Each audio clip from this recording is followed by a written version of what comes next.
1000 ഏക്കറിൽ വെച്ച് നടന്ന star face of Kerala season 3യുടെ വിന്നേഴ്സ് ആണ് നമ്മോടൊപ്പം ചേരുന്നത്. എങ്ങനെ തോന്നുന്നു ഈ അവസരത്തെ? പ്രൗഡ് മൂമെന്റ്, നല്ല സന്തോഷം തോന്നുന്നുണ്ട്, ഭയങ്കര പ്രൗഡായി ഫീൽ ചെയ്യുന്നുണ്ട്. ഒരുപാട് കണ്ടസ്റ്റൻസിന്റെ ഇടയിൽ നിന്ന് ഈ ഒരു മൊമെന്റ്സ് ക്രിയേറ്റ് ചെയ്യാൻ പറ്റിയതിൽ ഒരുപാട് അഭിമാനിക്കുന്നു. നിങ്ങൾ ഓരോരുത്തരും ഒന്ന് ഇൻട്രോഡ്യൂസ് ചെയ്യോ? എന്റെ പേര് അളകനന്ദ, ഞാൻ കോഴിക്കോട് ജില്ലയിൽ നിന്നാണ് വരുന്നത്. ഇന്ന് ഈ പ്രോഗ്രാമിൽ എനിക്ക് ഫസ്റ്റ് റണ്ണറപ്പാണ് കിട്ടിയിരിക്കുന്നത്. എന്റെ പേര് ശിവാനി പ്രഭു, കോഴിക്കോട് നിന്ന് വരുന്നു. ഈ ഷോയിൽ ഞാനായിരുന്നു ടൈറ്റിൽ. എന്റെ പേര് നന്ദന, ഞാൻ വയനാട് സ്വദേശിനിയാണ്. ഞാൻ ഈ ഒരു ഷോയിലെ സെക്കൻഡ് റണ്ണറപ്പ് വിന്നറാണ്. ഫാമിലി സപ്പോർട്ടുകളൊക്കെ എങ്ങനെയായിരുന്നു? എന്റെ ഫാമിലി ഭയങ്കര സപ്പോർട്ടാണ്. എല്ലാ കാര്യത്തിലും എല്ലായിടത്തും കൊണ്ടുപോകാനാണെങ്കിലും ട്രെയിനിങ് ചെയ്യാനാണെങ്കിലും എല്ലായിടത്തും ഭയങ്കര സപ്പോർട്ടിംഗ് ആണ്. എന്റെ ഫാമിലി ഫുൾ സപ്പോർട്ടാണ്, പക്ഷെ മെയിൻ സപ്പോർട്ട് എന്റെ അമ്മയാണ്. അമ്മ ഇല്ലാന്നുണ്ടെങ്കിൽ ഇന്ന് ഞാൻ ഇവിടെ നിൽക്കില്ലായിരുന്നു. എന്റെ ഫാമിലിയിലെ ഏറ്റവും സപ്പോർട്ട് ആയിട്ടുള്ളത് എന്റെ അമ്മയും ഏട്ടനും മുത്തശ്ശിയാണ്.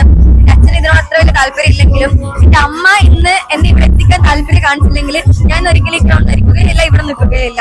So thank you so much എന്റെ അമ്മ. എനിക്ക് അത്ര മാത്രമേ ഇതിനെ കുറിച്ച് പറയാനുള്ളൂ. ഈ പരിപാടിയിൽ പങ്കെടുക്കുന്നതിന് മുന്നേ മറ്റെന്തെങ്കിലും പ്രോഗ്രാമുകൾ?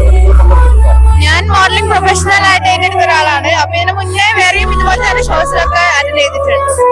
എത്ര മാസം ഈ ഫീൽഡിൽ? ഞാൻ 1 വർഷമായി. ഞാന് മോഡലിംഗ് 5 വയസ്സിൽ സ്റ്റാർട്ട് ചെയ്തതാണ്. ഇപ്പൊ 40 ടൈറ്റിൽ ഹോൾഡറാണ്. 10 years ആയി ഇപ്പൊ ഈ മോഡലിംഗ് ഫീൽഡ്. ഞാൻ ഈ ഫീൽഡിലോട്ട് കൊണ്ടുവന്നത് ഈ വർഷം ഫെബ്രുവരിയിലാണ്. ഈ വർഷം എന്റെ ചെയ്തത് കൂടി ഞാനൊരു ഫസ്റ്റ് റണ്ണറപ്പിലൂടെയാണ്. ഈ വർഷത്തിലെ എന്റെ മോഡലിംഗ് കരിയർ സ്റ്റാർട്ട് ചെയ്തതും ഒരു ഫസ്റ്റ് റണ്ണറപ്പിലെ കൂടി തന്നെയായിരുന്നു. മേപ്പാടി 1000 ഏക്കറിൽ വെച്ച് നടന്ന പ്രോഗ്രാമിനെ പറ്റി നിങ്ങളുടെ അഭിപ്രായം എന്താണ്? പ്രോഗ്രാം നല്ല പ്രോഗ്രാം ആയിരുന്നു. 2 ദിവസത്തെ പ്രോഗ്രാം ആയിരുന്നു നടന്നിട്ടുണ്ടായിരുന്നത്. ഇവിടെ എല്ലാവരോടും നല്ല നീതി പുലർത്തിയ എന്താ പറയാ ജഡ്ജ്മെന്റ് ആയിരുന്നു നടന്നിട്ടുണ്ടായിരുന്നത്. അടിപൊളിയായിരുന്നു. തണുപ്പിന്റെ ഒരു ഇഷ്യൂ ഉണ്ടെന്നല്ലാതെ ബാക്കി അടിപൊളി, നല്ല കോർഡിനേഷൻ, എല്ലാം അടിപൊളിയായിരുന്നു. Thank you whites production. അത്രേ പറയുള്ളൂ. വളരെ ജെന്യുവൻ റിസൾട്ട് ആയിരുന്നു. എല്ലാ കാറ്റഗറിയിലും ജെന്യുവൻ റിസൾട്ട് ആയിട്ട് നല്ല കോർഡിനേഷൻ ആയിരുന്നു.